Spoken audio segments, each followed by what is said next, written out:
listening to TC Talks on TNT. Hey, what is going on, guys? It is TC here, back with yet another episode of TC Talks. That is right, we're doubling them up for today. Just for you guys, it's going to be a fun Thursday for us. Another day of excitement to look forward to going into the weekend.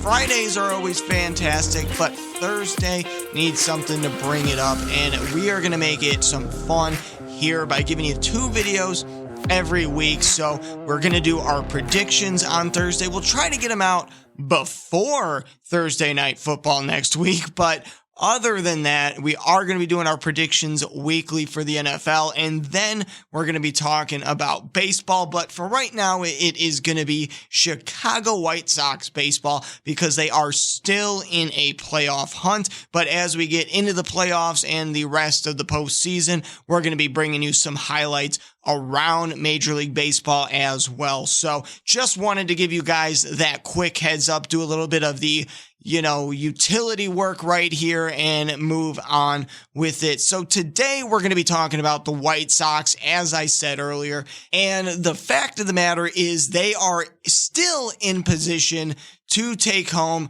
the pennant. It is a terrible pennant race. No team has been able to be the clear winner of this division, despite the fact that we are getting to the last 20 some odd games for each team. This has been ridiculous. The Guardians were down for a long time, a time where they could have run away with the division. They were just unable to. The Twins have completely fallen off the face of the earth. And then the White Sox, too little, too late, or is it not? They have been clawing their way back into the divisional race ever since Tony La Russa has been sidelined due to personal family issues or health problems, whatever it specifically was. I don't really care because the White Sox have been a joke so much that they have just exited my mind for the most part. But we're here today to represent them because they were here to represent Chicago on this day. On this day, they traveled to Cleveland and they were able to obliterate the Guardians 8-2. It was Moncada, Abreu magic. Those two combined for more than half the hits for Chicago. I think they were 4 of 5 and 3 of 5 or 3 of 4 respectively in that contest. That was some phenomenal baseball. Sheets and Vaughn also getting involved in the production as well. I believe Sheets got 2 RBIs, Vaughn got 1. So a lot of production in this game. Obviously, 8 runs requires a lot of production, and that's exactly what the White Sox get. Unfortunately, it all goes towards that narrative still of the White Sox overproducing in some games, but underproducing in others. And in this game, 8 runs is a lot. 8 runs is a ton. That is over 4 times what their opponents were able to get. And I know there's no such thing as over winning, but there is such thing as not being able to do that consistently. If the White Sox were able to get 8 runs a game on average, I wouldn't be complaining. But because they just win a game getting shut out against a low-rate team to now going and scoring 8 runs, it infuriates me. You would expect them to be able to produce something against Colorado. For whatever reason, they were unable to do it. And I understand decent pitching, good outings, it all happens. I understand that. That's not the issue. The issue is despite a good outing, despite some domination from the other side, you are supposed to be able to overcome, especially if you are the better of the 2 teams. It is unacceptable for the White Sox to lose against the freaking Rockies, especially when that game alone just proved how vital that loss is. All of those horrible losses against sub-500 teams are stacking up. I don't care if it's one in a blue moon. You should beat these sub-500 teams. Just ask those New York Mets how they feel about losing all those games against the Chicago Cubs while the Atlanta Braves are breathing down their neck for the division. I guarantee you they would have liked those games back. In either case, the White Sox, they have a tough road ahead of them comparatively to the Guardians. Now, I know the White Sox play Detroit twice. They play the Twins, who have just seemed like they've given up on the season, but they also play the Guardians as well. And then the Guardians, while they don't play too many hard teams compared to the White Sox, they do play the Twins, and then they do play the White Sox. They end this season with 6 straight games at home against the Kansas City Royals, who they are undefeated against at home.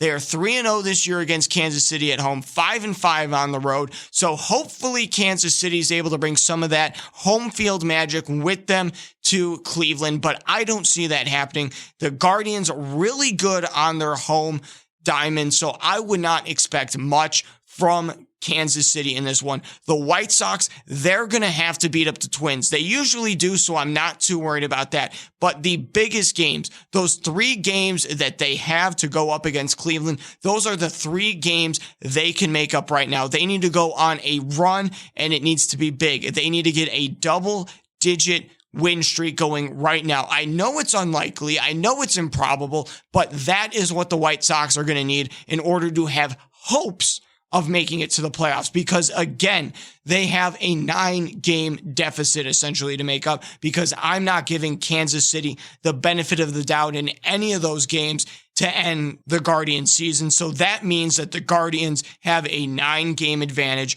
over the White Sox. Unless they're able to get to 10 wins in a row, I don't see them winning at all, because all it takes is the Guardians winning 1 game to make it 2 games now that the White Sox have to make back up. So I don't see it happening, but it's the only possibility for the White Sox to be able to win, because if I'm looking at this team, there is nothing that inspires confidence in it. The on-offness, even as we've gotten to the end of the season, the weeks leading up to this moment right now were just dreadful. Were there good moments sprinkled in? Yes, of course. But over and above all, there were a number of games that the White Sox dropped that they absolutely needed to pick up. Have they had good stretches? Have they had good 10-game stretches? Absolutely. But they have not had good winning streaks. That is the one thing that they've missed this whole season. It's the one thing that's been holding them back from the get-go, and it's because they are just so undisciplined, unable to do things throughout every game. And the wildest thing for me, the thing that blows my mind, especially when I'm talking about things like this, the inconsistency, the White Sox have the best batting average in Major League Baseball. The tied best Major League Baseball batting average belongs to the Chicago White Sox. How is that even possible? This just shows you, this paints the image in your mind when you look back on the season and you're thinking about how we're sitting here watching Cleveland in the playoffs. It is because of all of this stuff. All the good that this team had to offer got overshadowed by the previous offseason, where the Chicago did not address any of the issues it needed. It signed Joe Kelly and said, hey, we made a signing. We're good. That's it. Sure, a few other minor signings here and there, but over and above all, nothing to bring the lineup to full circle, nothing to get the starting rotation back on track, nothing to really solidify the relief pitching. There was nothing in the tank, and you see it game in and game out. Sure, there have been highlights from the bullpen, but they have never been able to take that next step and really get aggressive. So that is my biggest issue when it comes to this White Sox team. There's going to be so much regret come this offseason that it's going to hurt. But hopefully they revamp themselves. They're able to get back in winning fashion next year. If we make the playoffs, if Chicago makes the playoffs, that's going to be a miracle. But I do not see that happening. Like I've been saying for weeks now, as much as I hate to say it, as much as I hate to face the reality, it is going to be the Cleveland Guardians representing the AL Central this postseason. The White Sox need to think long and hard about this, and it shouldn't be hard to think long, because they have until next spring to think about how bad this season was, because it was atrocious. They need to rebound 100%, and if they come out the same exact way they did next season, if they come out just as flat as they did in this season, I'm done. Don't even care about baseball anymore. I'm going to be worried about the XFL, USFL, whatever is going on at that moment. That's what I'm going to prioritize. Literally anything anything other than White Sox baseball. Heck, I might even start following the Guardians. That's how bad it is. But I'll let you guys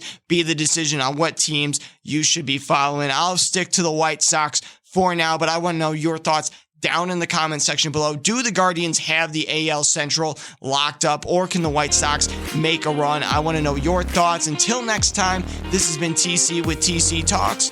Peace.